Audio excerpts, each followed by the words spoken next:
Miss சொன்ன மாதிரி எல்லாரும் தீபாவளி ட்ரெஸ்லாம் போட்டுட்டு வந்துட்டீங்களா? எல்லாரோட ட்ரெஸ்ஸும் சூப்பராக இருக்குப்பா. எங்கே மாயாவையும் ஜாக்கியும் காணும்? இன்னும் கொஞ்ச நேரத்தில் ஜாக்கி வந்துடுவான் அபி. நான் அவள் வீட்டுக்கு போய் பார்த்துட்டு தான் வந்தேன். கிளம்பிட்டு இருந்தான். இன்னும் 5 மினிட்ஸில் வந்துடுவான். அங்கே பாருங்க, மாயா வந்துட்டா. எல்லாரும் எனக்கு முன்னாடியே வந்துட்டீங்களா? நாங்கள் எல்லோரும் முன்னாடியே வந்துட்டோம் மாயா. உன்னோட தீபாவளி ட்ரெஸ் சூப்பராக இருக்கே. பிங்க் கலரில் உன் கலருக்கு ஏற்ற மாதிரி அழகாக இருக்குது. வந்து என் பக்கத்தில் உட்காந்துக்கோ. தேங்க்ஸ் மீனு. உன்னோட ட்ரெஸ்ஸும் க்ரீன் கலரில் உனக்கு ஏற்ற மாதிரி அழகாக இருக்குது. ஜாக்கி வருவான்னு பார்த்தா நீ வந்திருக்க.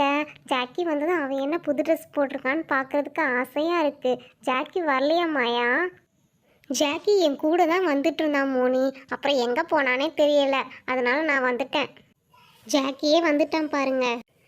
என்ன ஜாக்கி, நீ புது ட்ரெஸ் போட்டுட்டு வருவேன்னு பார்த்தா இப்படி அழுக்கான ட்ரெஸ்ஸாக போட்டுட்டு வந்திருக்க. என்ன அப்படி இப்படி சொல்கிற? எங்கள் வீட்டில் காசே இல்லை, அதனால தான் ட்ரெஸ் எடுக்க முடியலை. நான் பட்டாசு கடைக்கு வேலைக்கெல்லாம் போனேன் தெரியுமா? ஆனால் அந்த காசெல்லாம் வீட்டு செலவுக்கே சரியாயிடுச்சு. ட்ரெஸ் எடுக்க கூட காசு இல்லை. என்னது, தீபாவளிக்கு ட்ரெஸ் எடுக்கலையா? எல்லாரும் ஜாக்கியை பாருங்க, எவ்வளோ கேவலமான ட்ரெஸ்ஸாக போட்டு வந்திருக்கான்னு. அழுக்காக இருக்குது பாருங்க, கறி பிடிச்சி போய் கேவலமாக இருக்குது. காமெடியாக இருக்குது. ஏன் ரோசி, நீயே இப்படி பேசுகிற? நீ என் ஃப்ரெண்டு தானே. எங்கள் வீட்டில் கஷ்டமாக இருக்குது, அதான் எடுக்க முடியலை. நானும் உங்களை மாதிரி வீட்டில் பிறந்திருந்தேன்னா எனக்கும் புது ட்ரெஸ்லாம் கிடச்சிருக்கும். ஸ்டாப் இட் ரோசி, நீ லிமிட் மீறி போயிட்டுருக்க. பாவம் ஜாக்கி எப்படி ஹர்ட் ஆயிருக்கான் பாரு. ஜாக்கி நம்ம ஃப்ரெண்டு தானே, நம்மளே இப்படி அவனை அசிங்கப்படுத்தலாமா?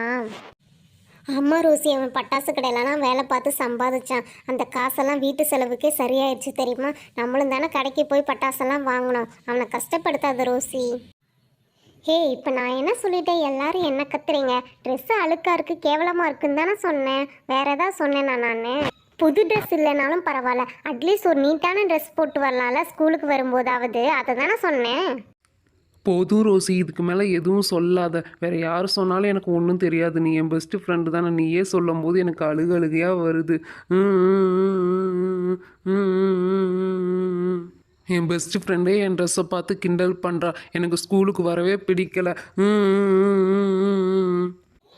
ரோசி, நீ அமைதியாக இருக்க போறியா இல்லையா? பாரு ஜாக்கியை எப்படி அளவஸ்கன்னு. இதே மாதிரி நீ பண்ணிட்டு இருந்தா நான் மிஸ்ஸுக்கிட்ட சொல்லி கொடுத்துருவேன். ஜாக்கி, நீ அழுகாத ஜாக்கி, என் பக்கத்தில் வந்து உட்காந்துக்கோ. Good morning students. எல்லாருமே தீபாவளி நல்லா செலிப்ரேட் பண்ணிங்களா? அடடே, எல்லாருமே தீபாவளி ட்ரெஸ் புது ட்ரெஸ் போட்டு வந்திருக்கீங்களா? சூப்பராக இருக்கே.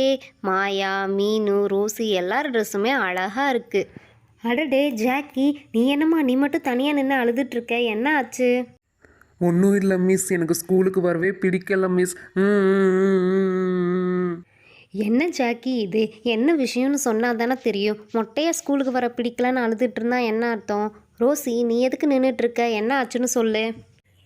அது ஒன்றும் இல்லை மிஸ், நாங்கள் எல்லோரும் தீபாவளி ட்ரெஸ் புது ட்ரெஸ் போட்டுட்டு வந்திருக்கோம்ல. ஜாக்கிக்கு தீபாவளிக்கு புது ட்ரெஸ்ஸே எடுத்து தரலையா மிஸ்? அதான் எங்களெல்லாம் பார்த்து அழுதுட்ருக்கான். அதுக்காகலாம் ஒன்றும் ஜாக்கி அழலை மிஸ். ரோசி பொய் சொல்கிறா. ரோசி ஜாக்கி உள்ளே வந்ததுமே அழுக்கான ட்ரெஸ்ஸு கேவலமாக போட்டிருக்கான், அசிங்கமாக இருக்குன்னு கிண்டல் பண்ணான். அதனால தான் அழுகிறான். ரோசி, அபி சொல்கிறது உண்மையா? நீ ஜாக்கி ட்ரெஸ்ஸை பார்த்து கிண்டல் பண்ணையா? உண்மையை சொல்லு. அது மிஸ், நான் எதுவும் சொல்லலை மிஸ். என்ன ரோசி வந்து போயின்னு இழுத்துட்ருக்க? இதான் உன்னோட பிஹேவியரா? நீ ஸ்கூலுக்கு வந்து இதைத்தான் படிக்கிறியா? எல்லாரும் யூனிஃபார்ம் தான் போட்டுட்டு வருவீங்க, எல்லாரும் ஈக்குவல்னு. இன்றைக்கி ஒரு நாள் தான் தீபாவளி ட்ரெஸ் போட்டுட்டு வர சொல்லியிருக்காங்க. அன்னைக்கும் இந்த மாதிரி கிண்டல் பண்ணிங்கன்னா என்ன அர்த்தம்? இதெல்லாம் நல்ல விஷயமே இல்லை. Very very bad habit Rosy. உங்ககிட்டருந்து நான் இதை எதிர்பார்க்கவே இல்லை. ஒழுங்காக சாரி சொல்லு. சாரி மிஸ், இனிமேல் பண்ண மாட்டேன் மிஸ். சாரி எனக்கு சொல்லாத, ஜாக்கி கிட்ட சொல்லு. சாரி ஜாக்கி, உன்னை கிண்டல் பண்ணதுக்கு. இனிமேல் அந்த மாதிரி உன்னை ஹர்ட் பண்ண மாட்டேன். ஜாக்கி அழாதம்மா. அதான் ரோசி சாரி சொல்லிட்டால இனிமேல் கிளாஸில் யாரும் உன்னை கிண்டல் பண்ண மாட்டாங்க. எனக்கு எல்லார் ட்ரெஸ்ஸையும் விட உன் ட்ரெஸ் தான் ரொம்ப பிடிச்சிருக்கு. சரியா? அழாமல் போய் உன் பிளேஸில் உட்காரு. Okay miss. ஸ்டூடெண்ட்ஸ், ரோசி மட்டும் இல்லை, வேறு யாருமே இனிமேல் அவங்களோட புறத்தோற்றத்தை வச்சு கிண்டல் பண்ணவோ கேலி பண்ணவோ கூடாது. அது ரொம்ப பெரிய தப்புமா. நம்ம இவ்வளோ தூரம் ஸ்கூலுக்கெல்லாம் வந்து படிக்கிறோம், கொஞ்சம் அறிவோடு நடந்துக்கணும். எல்லாருமே இந்த உலகத்தில் சமம், ஏற்றத்தாழ்வுங்கிறதே கிடையாது. இனிமேல் இந்த மாதிரி யாருமே பண்ணக்கூடாது. ஓகேவா? ஓகே ஃப்ரெண்ட்ஸ், வீடியோ பிடிச்சிருந்தா சப்ஸ்கிரைப் பண்ணுங்கள். நெக்ஸ்ட் வீடியோவில் பார்க்கலாம். பாய்.